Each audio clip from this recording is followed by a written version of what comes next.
Soirée spéciale avec un seul match finalement après une pluie d'annulations. Une seule rencontre, un classiqueur entre Zurich et Davos qui a valu son pesant de cacahuètes, en tout cas de buts du côté de Zurich. Avec nos invités, on va revenir sur cette rencontre. On est en compagnie de Marc Leuenberger, en compagnie de Florian Kainz, de Stéphane, bien sûr. Il y a eu des retournements de situation, il y a eu des décisions arbitrales peut-être lourdes de conséquences. On va y revenir, mais l'image du jour, c'est la victoire de Zurich avec notamment ce doublé de Baltisberger qui met fin à une série terrifiante de 3 défaites pour le Z.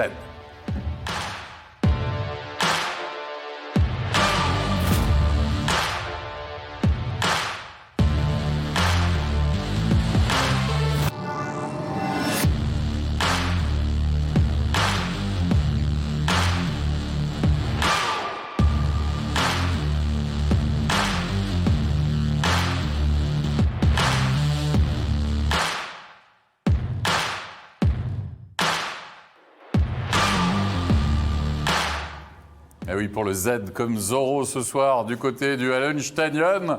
6-3. Messieurs, Marc Leuenberger, Florian Kainz, Stéphane Rochette, on va revenir sur cette victoire de Zurich, car avant cela, remember you tout de même.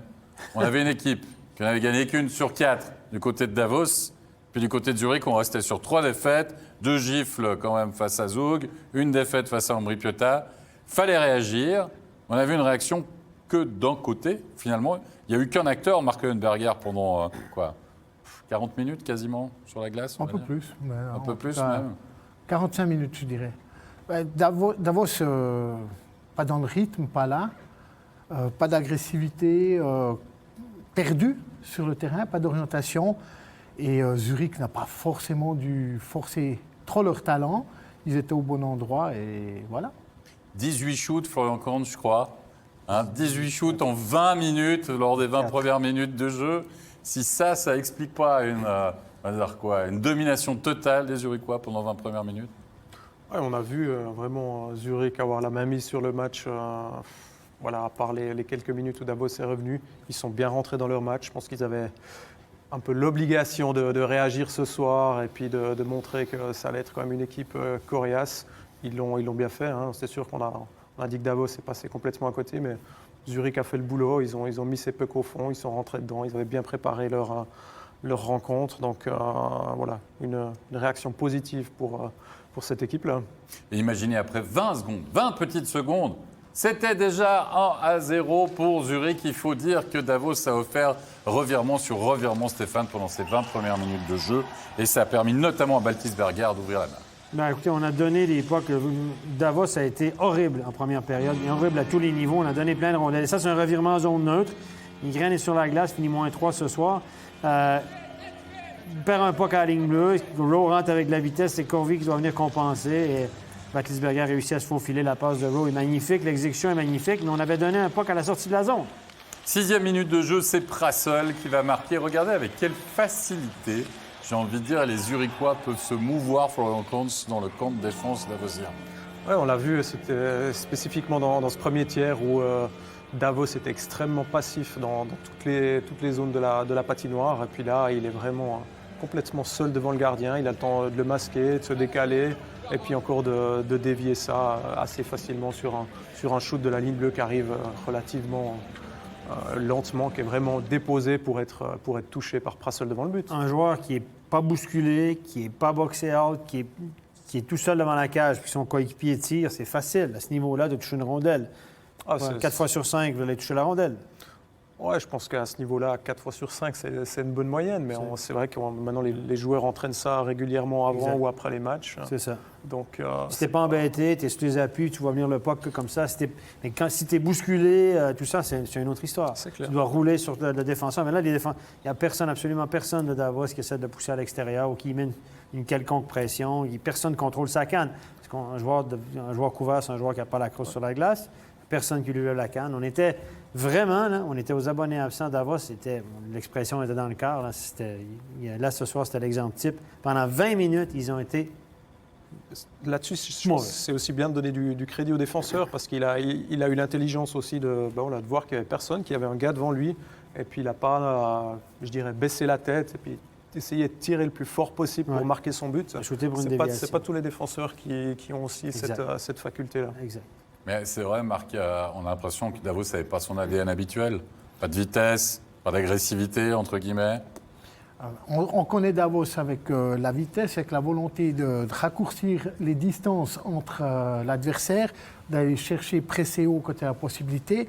On les voyait attendre carrément à la ligne rouge et ils ont laissé faire Zurich. D'autre part, le pire, c'était ils n'ont pas trouvé de station pour sortir, c'est-à-dire aucun joueur de relais pour créer quelque chose. Et c'est avec ça qu'ils ont perdu autant de pucks puis qu'il y a eu des transitions. On est resté sur ce score de 2-0. Alors, plongé dans la deuxième période, on va connaître un moment fort de Davos. C'est un moment fort. Regardez, on est en début de période. C'est Joe Thornton qui va se retrouver en très bonne position. Il y aura 2 minutes Kruger qui va faire un slash, qui va même casser la canne de Thornton. Ça va amener cette période de supériorité numérique, Florian Korns, à 5 contre 3. Il y a 3 pénalités qui vont s'enchaîner. Une grande période à 5 contre 3. Il y a Corvi qui n'arrive pas à conclure durant cette période. Il y a Flueller qui s'en mêle aussi, puis qui fait les big saves. Puis on a vraiment le sentiment que Davos n'avait jamais marqué pendant la soirée, quoi. Ouais, exactement. Quand les arbitres ont commencé à siffler ces pénalités, on s'est dit c'est le moment pour Davos de se relancer, de profiter de cette occasion-là. On les a vus au début patauger un petit peu. Pour finir, ils se sont créés quand même 1 ou 2 occasions sur des caviars de Thornton. Flueller a plutôt bien tenu la baraque. Et puis après, ça se passe souvent comme ça repart dans l'autre sens et puis on le paye cash.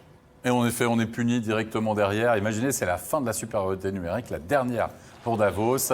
Et qui est là? Un certain Hollenstein qui va affronter l'excellent Schliemann ce soir. Il ne faudrait vraiment pas enlever du crédit au gardien davosien. Il nous fait du Hollenstein, c'est-à-dire qu'il va mettre le puck entre les jambières, comme il a l'habitude de le faire souvent dans les séances de tir au but, Stéphane. Mais c'est surtout ce qu'on est allé voir, on a challengé du côté de Davos, c'est la position de Hollenstein pour l'enjeu. Oui, effectivement. Si vous regardez, là, au moment où le puck traverse la ligne bleue au complètement, qui passe la ligne bleue, qui rentre complètement dans la zone, Hollenstein a le pied peut-être sur la glace, peut-être au-dessus de la glace. Il est au-dessus de la ligne bleue, mais la question, est-ce qu'il a le pied sur la glace ou non? Nous, on avait le sentiment qu'il n'avait plus le pied sur la glace, mais c'est qu'un sentiment, et j'aurais parié pas mal cher là-dessus, parce qu'en le zoomant, on voit qu'il est vraiment en appui sur sa jambe gauche, sa jambe droite a l'air en l'air, et les arbitres ne peuvent pas aller sur une conviction. Moi, je vous dis, je pense qu'il y a hors-jeu, mais comme arbitre, j'aurais pris la même décision qu'eux, c'est-à-dire que le patin, on ne sait pas si le patin est en contact avec la glace, avec la ligne bleue ou non, donc j'aurais fait comme les arbitres, coup de goal. Stéphane, j'ai une question pour toi. Oui. Si un gardien, avec sa mitaine, reçoit un puck, un tir, tu vois le puck rentrer, tu vois le mouvement de la mitaine, avec la caméra au-dessus du but, qui rentre ostensiblement dans la cage. Goal.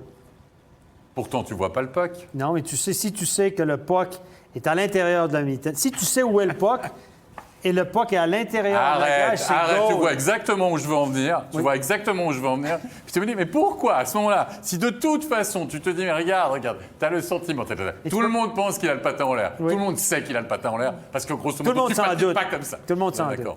Tout le monde s'en doute. Mais l'histoire que la question est précise que tu m'as. Si clairement, on sait que le puck est dans le gant et le gant est qu'au-delà, à l'intérieur de la ligne du but, à l'intérieur de la ligne rouge, c'est clairement un but. Si le puck est en dessous de la jambière et vous le savez pertinemment, vous pouvez le prouver, le puck est là et la jambière va à l'intérieur, c'est goal. Mais si vous ne savez pas où est la rondelle, puis là, vous regardez depuis le haut, puis vous dites elle est en dessous de la jambière, elle est en dessous de la cuisse, elle est en dessous du gant, on perd la rondelle, on ne peut pas donner un but sur un sentiment. OK, on est d'accord. Et pourtant, du côté de la NHL, on est peut-être en train de trouver la solution, Stéphane. Mais finalement, c'est toujours... En NHL, ils ont la caméra sur la ligne bleue. Donc, on arrive à estimer, on arrive à voir au moins un petit peu, si quand le patin est clairement décollé de la ligne bleue, on peut le voir, même s'il est au-dessus. Mais on ne peut pas tout le temps le voir. Il y a des fois que c'est très difficile. Est-ce qu'il est levé d'1 centimètre ou non? Donc, la NHL veut simplifier la règle en disant que, au lieu de s'embêter à savoir si le patin est en contact ou non, si le patin, même s'il est dans les airs, mais s'il est au-dessus de la ligne bleue, ce ne serait plus une situation de hors-jeu. Ça simplifierait le travail des arbitres et d'à peu près tout le monde. Donc, il faut que le patin, la lame du patin soit au-dessus de la ligne bleue pour dire, ben voilà, ce n'est pas une situation de hors-jeu. Ça serait une exception. Parce que la règle, maintenant, c'est vraiment le patin. Il faut que le patin soit en contact avec la ligne bleue au moment où le puck traverse au complet. Vous en pensez quoi, messieurs, franchement? Ouais, de toute façon, le sport est tellement rapide et tout, c'est pas toujours évident. Qu'il y ait une caméra, il y aura de toute façon une situation de jeu où une fois il y a un joueur qui coupe devant, puis qu'on va pas voir. Le fait de pouvoir dire, si on prend l'espace, pas la ligne seulement, mais l'espace jusqu'en haut, on dit la ligne bleue, virtuellement, elle part de là et elle monte. Et si j'ai le pied dedans, ben voilà, je suis en zone. On le fait quand il y a un puck dans les airs. Quand le puck est à l'intérieur de la zone, on essaie de dégager le territoire, puis le défenseur à la ligne bleue met la main dessus. Quand le puck est dans les airs, l'arbitre doit estimer la hauteur à peu près comme ça. Exact. Mais pour ça, c'est que le patin doit être en contact avec la ligne bleue, Puis, à l'entrée de zone. c'est plutôt, je dirais, positif aussi dans le sens du jeu, parce que ça va permettre aussi peut-être aux joueurs de plus penser à vouloir absolument garder ce pied sur la ligne bleue. On voit souvent les joueurs qui essayent d'étendre la jambe derrière. Mais voilà, se dire, bon, si je continue de patiner, même si j'ai le pied en l'air, ça me laisse une chance de prendre la vitesse comme on l'a vu 2 fois ce soir, et puis de passer entre les défenseurs. Donc, Et c'est une situation qui est très, très difficile. Je suis certain que les arbitres, là, je pourrais leur parler, ils vont me dire, ouais, on a l'impression que, mais on peut pas. On peut pas, on n'a pas la preuve. Donc, voilà. Mais tu vois, c'est un peu ça. Tu fais de l'arbitrage vidéo parce que tu peux challenger ce genre de situation. Je rappelle que ça prend 2 minutes, là, à Zurich, et ça se trouve, il peut mettre le 4e directement derrière. Le match est fini. Et le match est terminé là-dessus. Alors que tu te dis, si on est en train d'y réfléchir du côté de la NHL, ça veut dire que peut-être qu'il y a des situations d'injustice qui perdurent. Puis d'un autre côté, tu vois, au tennis, quand tu challenges un truc, t'as la balle, là, tu vois exactement où elle tombe.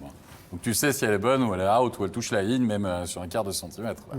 Et tu te dis peut-être que là, technologiquement parlant, on pourrait faire des efforts aussi peut-être dans le futur par rapport à ça. on est en train de faire des économies. C'est vrai, c'est pas faux. Oubliez ce que j'ai dit, laissez tomber, paf, allez, laissons ça, la fameuse zone grise qui va revenir encore et toujours. Quoi qu'il en soit, 3-0 pour les ZSC Lions et ça sera même 4-0 dans cette deuxième période. On va le voir grâce à Pedretti qui appelle le puck. Vous l'avez vu, vous l'avez entendu? Enfin, quand il a tapé sa crosse là, au milieu de la zone. Ouais, c'est un magnifique but parce qu'on voit qu'il le veut vraiment. Hein. Il a la canne sur la glace, il est prêt. Et puis, il prend bien les défenseurs de vitesse. Il coupe devant le but, il se protège bien son puck. Il ne commence pas à dribbler. Un joli but de Pedretti, là. Et puis, Marc Leuenberger, c'est quand même un peu du copier-coller avec Hollenstein, quand même, ce but-là. Oui, mais on a quand même vu un Davos aujourd'hui qui se laissait... On rentrait dedans facilement. Hein. On entrait dans la boîte, on passait entre les défenseurs. Ça ne mordait pas, ça griffait pas, il n'y avait rien. Ils n'étaient pas rugueux. Donc, quand même, Pedretti est un joueur pas trop léger. Hein. Donc, quand il dit, si tu veux l'arrêter, il faut déjà faire quelque chose. Mais si on le regarde seulement en pleine vitesse, ben voilà... C'est un peu on donne les espaces, quoi. Le jeu de Davos, normalement, où justement Davos met de la vitesse et puis essaye de prendre la profondeur. Là, ils se sont fait prendre un peu à leur propre jeu. Et c'est 2 fois. La deuxième fois, c'est les gars sortaient du banc. Le joueur qui couvre Pedretti sortait du banc. Donc, Donc Zurich a été malin. Les 2 fois sur les 2 buts, on a relancé de l'autre côté avec un joueur qui coupait au milieu. Nygren, on n'a pas vu s'il sortait du banc ou non. Mais il était clairement en retard. En tout cas, il a fait l'arbitre. Il était en retard sur le jeu, mais il a levé le bras pour signaler hors-jeu, qui n'était pas hors-jeu finalement. Donc, il était spectateur sur cette séquence-là. Ce n'est pas la seule séquence défensive où il a été spectateur. La deuxième fois, c'est vraiment le joueur sortait du banc. Il a été un peu passif. Il n'a jamais pensé que Pedretti arriverait avec autant de vitesse. Il l'a vraiment battu avec son corps. Juste Nygren, parler de Nygren ce soir, c'est 29 minutes 31 exactement, le temps de jeu. Moitié du match. Donc, Tom Ernest... Barberio et lui sont tous à 26-27 minutes de moyenne. Ce soir, c'est 29-31, plus de 6 minutes en powerplay, Nygren. Fini le match à -3 quand même. Bon, on va oublier la cage vide, là. Parce que la cage vide, c'est un petit moins qui ne compte pas vraiment. C'est jamais le cadeau. Hein? C'est jamais un cadeau. C'est empoisonné, donc c'est un moins, donc en gros, fini le match à -2. Mais si on va se prendre en troisième période, parce qu'en troisième période, tout s'est affolé à un moment, là. Il y a la mécanique zurichoise qui s'est grippée. Regardez, Davos qui va se relancer en powerplay avec Ambul qui se retrouve dans une position... comme en powerplay, on ne joue plus qu'avec un défenseur. Souvent, il y a un attaquant à ligne bleue, Marc Leuenberger. Puis j'ai envie de dire, de qui pouvait venir un petit peu le sursaut, si ce n'est d'Andrés Ambul? Oui, déjà, les 2 seules actions qu'il y a eu dans les 2 premiers tiers, c'était Ambul. Et c'est quand même, le chef de la meute, hein, là. Et très très beau shoot, bien joué. Voilà, ils sont allés au but. Et surtout qu'ils vont pouvoir marquer le deuxième. Mais ça, Stéphane, il y a une grosse erreur là. Marco Rossi. Marco Rossi qui prend une décision audacieuse dans ses victoires. Vous allez voir le ralenti. Il prend la rondelle, il sort l'homme, il sépare l'homme de la rondelle, regardez. Et il y a 3 joueurs de Davos autour de lui. Il y en a un qui vient de l'autre côté du but. Et il essaie de faire un flip au milieu. Regardez ici, là. Il va récupérer la rondelle. On le voit ici. Hop, il essaie de faire un flip au milieu, à travers le slot. L'idée n'est pas mauvaise en soi parce qu'il a un joueur, il est chassé par 3 joueurs, puis s'il continue de l'autre côté du filet, il y a un joueur qui vient contre lui. Mais c'est très audacieux. Il essaie de faire une petite passe levée. Peut-être dans le junior, ça fonctionne, mais avec les pros, le gars est tout au vol, il l'a ramassé. Et puis voilà. Le bon jeu, ça aurait été de mettre le puck dans l'arrondi, faire un rim, demi-vitesse pour permettre à un copain de la récupérer. Ça aurait été le jeu le plus safe. Mais là, je pense qu'il y aura une petite séance vidéo avec le coach. Je ne sais pas si c'est nécessaire parce que je pense qu'il le sait. Ouais. Je pense qu'il a dû se faire petit, mais c'est vrai que le jeu est assez courageux de sa part. Et puis, ce que j'ai trouvé assez intéressant, c'est que le coach de Zurich, il ne l'a pas sorti, il l'a laissé sur la glace pour la présence suivante. Et puis, c'est important pour un jeune comme ça qui débarque de montrer qu'il aura le droit de faire quelques erreurs. Il faut qu'il apprenne. On a compris qu'il avait le droit de faire quelques erreurs dans vos propos, la manière dont Stéphane a présenté la chose. Que grosse connerie, ça se transforme en tentative audacieuse. Voilà. Non, mais c'est une grosse connerie, mais que je peux comprendre par ailleurs, parce qu'il est chassé de toutes parts, puis il dit, je vais le mettre au milieu, je vais battre 3 gars en même temps. Si ça passe, c'est un génie, c'est une contre-attaque. Là. Mais c'est vrai qu'à ce niveau-là, ta meilleure, peut-être, au pire, tu la mets contre la bande, au pire, tu la gardes dans tes patins, au moins il y a une défensive. Là, il n'y a aucune défensive pour ça. Mais il fallait... Tous les joueurs n'auraient pas vu qu'il y avait quelqu'un de libre là, qui avait cette possibilité de jeu-là. Donc... On dit de lui qu'il est un excellent joueur défensif. C'est un joueur qui est two-way, beaucoup de talent à l'attaque, mais il est très responsable défensivement. C'est son entraîneur d'Ottawa, André Tourigny, qui a coaché. Il a eu le même coach que Nico Hischier. Hein? Nico Hischier était coaché par André Tourigny quand il était à Halifax. On disait de Nico Hischier qu'il était très, très bon dans les 200 à patinoire, puis il était toujours bien placé défensivement. Et on dit la même chose d'André Tourigny, dit la même chose de Rossi. Et ça, je me méfie toujours de ces commentaires-là des coachs parce que ça regarde bien sur eux. Parce que ça fait... Regardez, il est bon défensivement. Je lui ai montré à jouer défensivement. Bon, faut rappeler qu'il jouait son premier match avec les LS Lions aussi. Non, mais il a bien fait. Hein? La passe sur le but de Lunstein, c'est lui qui fait la passe. Il fait un bon match quand même. Quoi. On n'a pas eu l'impression. On voit qu'il est très, très malin. Sa plus grande qualité, c'est son sens du jeu. Moi, je pense qu'il aurait peut-être pu sortir dans les 2-3 premiers, 4-5 premiers au repêchage. Il a glissé en 10 à cause de sa taille. C'est un gars d'1,75 m, avec des talons. Et puis, c'est pas un gars qui est reconnu pour être un grand patineur. Il s'est bien amélioré. Mais moi, je dis, il a un sens du jeu extraordinaire. Il a quelque chose, il a un don, c'est clair. Mais à 1,75 m, 76 en NHL, si tu n'as pas de grande vitesse, c'est compliqué. Parce qu'on parle à NHL qu'il y a beaucoup de jeunes, de petits joueurs maintenant. Ça, c'est vraiment une histoire, c'est un truc, une rumeur urbaine. Hein? J'ai compté, moi, je me suis amusé à compter sur les 700 joueurs de NHL cette année. Il y en a une cinquantaine qui font moins d'1,80 m. Hein? Je pense qu'il n'y en a pas 10 en dessous d'1,78 m. Hein? Donc, il fera partie des exceptions s'il arrive à avoir une belle carrière avec 1,75 m. Le talent, il l'a. Ce qui va y arriver à 1,76 m, c'est compliqué. On va voir ça. Messieurs, on va continuer dans cette rencontre parce que Davos a laissé passer l'occasion. Il y aura une occasion du reste de Knack.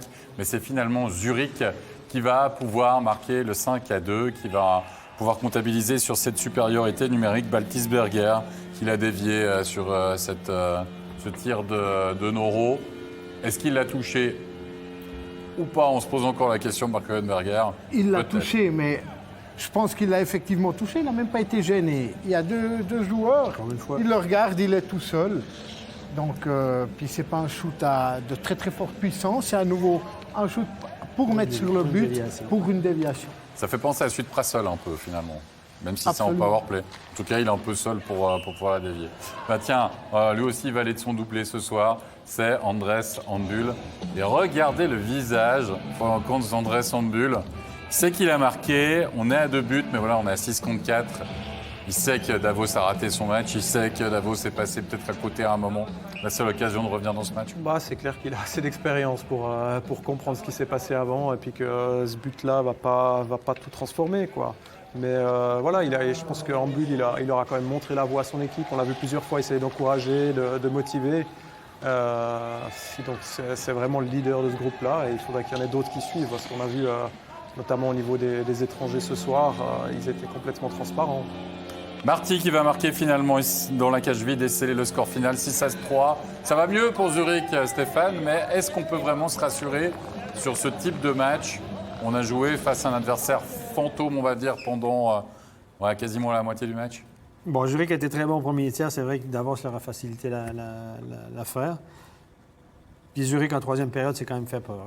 Mais il faut dire que autant j'ai été dur avec Davos en première période, autant je pourrais être élogieux avec eux avec la troisième période. Ils ont été bons en troisième période. Ils ont beaucoup de pression. On a vu Zurich tout d'un coup quand même sentir un petit peu cette panique et puis se remémorer les derniers matchs, quoi. À un moment, à 4-3, quand Knack a raté l'éventuel 4-3, moi, je pense qu'on s'est dit temps mort. Moi, j'avais été coach de Zurich, là, j'aurais pris un time-out, puis j'aurais dit on se calme un peu, parce que là, on sentait que présence, ça faisait 5, 6, 7 présences de suite qu'on était dominé.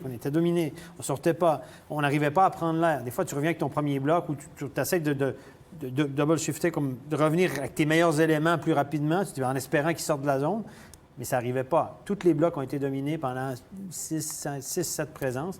Et dans ces moments-là, tu prends un temps mort, tu calmes tout le monde, tu te concentres sur le face-off, et puis tu t'essaies de repartir sur une balle. Il ne l'a pas fait. Alors, il a eu raison, parce qu'il gagne après. Mais c'est vrai qu'à ces moments-là, ça aurait été bien peut-être d'utiliser son temps mort. Un poker, il a gagné. Je sais pas s'il n'en a pas pris beaucoup, il me semble, non plus. Il ne semble pas non plus. Dans mon souvenir, je ne le vois pas faire... On va étudier ça, tiens, pour les prochaines rencontres, justement. C'est vrai que c'est pas... en général, quand tu gagnes plus, tu es en avance. En général, quand tu es en avance, tu ne prends pas de temps mort, à moins que tu te prennes l'eau, comme je viens d'expliquer. Donc, les équipes perdantes, en général, qui tirent plus souvent de l'arrière en fin de match, prennent plus de temps mort. Donc, c'est la logique. Mais Chris McSorley, par exemple, utilisait son temps mort bien volontiers en première période, deuxième période, dès qu'il sentait... ou après un icing. On n'a pas le droit de changer, on est crevé. Souvent, les joueurs font signe. On est HS. Temps mort. Il y a des coachs qui n'hésitent pas à le prendre tôt dans le match. Ils se disent, voilà, pourquoi attendre à la fin si j'en ai pas besoin? C'est pas qu'une option si jamais on a besoin de marquer un but et puis de faire un dessin sur le tableau. On peut vraiment l'utiliser pour différentes phases de jeu, quoi. Exact. Il y a aussi des gardiens qui ont un masque défectueux quand on est fatigué. Ah ouais? Oui, il y a le masque qui tombe. T'as déjà vu ça, toi? Oui. J'ai jamais vu ça. Une situation, on l'utilise aussi, c'est un 5 contre 3. Avant un 5 contre 3, si tes meilleurs éléments sont fatigués ou tu veux juste rappeler à tes joueurs, option 1, option 2, option 3, juste un reminder, parce que c'est un moment clé dans le match. C'est un moment où tu dois marquer ce que Davos n'a pas fait ce soir. Facile à dire après.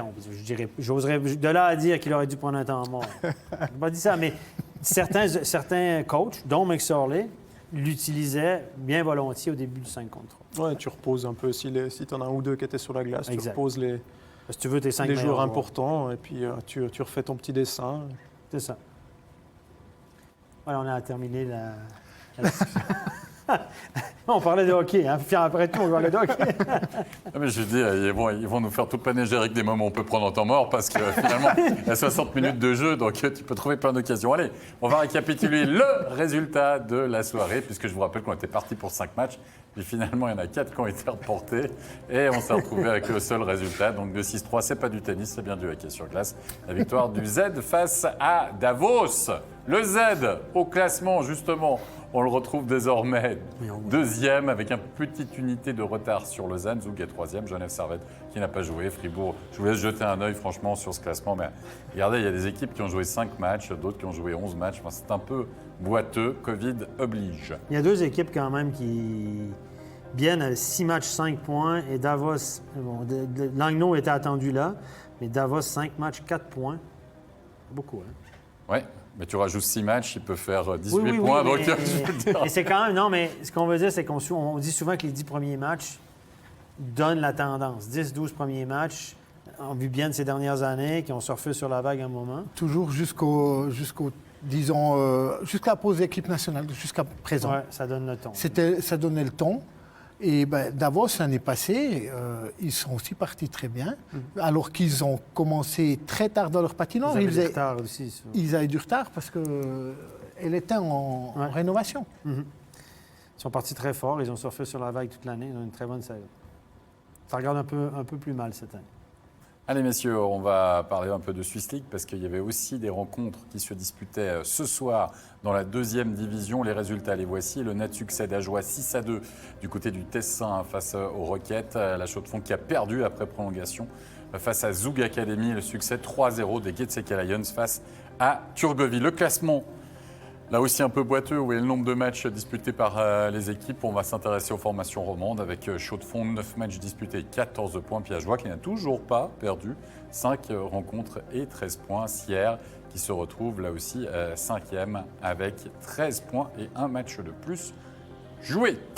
Voilà, on arrive à la fin de cette soirée avec ce match unique. Merci d'avoir été avec nous, Marc Leuenberger, Florian Kantz, Stéphane. On te retrouvera demain au co-commentaire de la rencontre avec Jonathan Fillon. Il y a un derby des Zeringen à ne pas manquer entre Berne et Fribourg. Normalement, c'est tout bon. Pour l'instant. Pour l'instant. Pas de cas de Covid. Tout va bien. Alors, Berne s'est fait tester. Aussi. Berne s'est fait tester récemment, puis je pense que du côté de Fribourg, on devrait être safe. Donc, croise les doigts, derby des Zeringen à suite, 19h40. Puis en effet, dimanche, pour l'instant, il reste... j'ai pas la réponse de Genève. Mais pour l'instant, il y a 2 matchs au programme de National League, puis il y en a plusieurs de Swiss League, dont un derby, rappelez-vous, entre Chaux-de-Fonds et Ajoie, que vous pourrez suivre sur MySports Preview. Merci messieurs, merci à toute l'équipe technique. Portez-vous bien, prenez soin de vous, faites attention. Bye bye.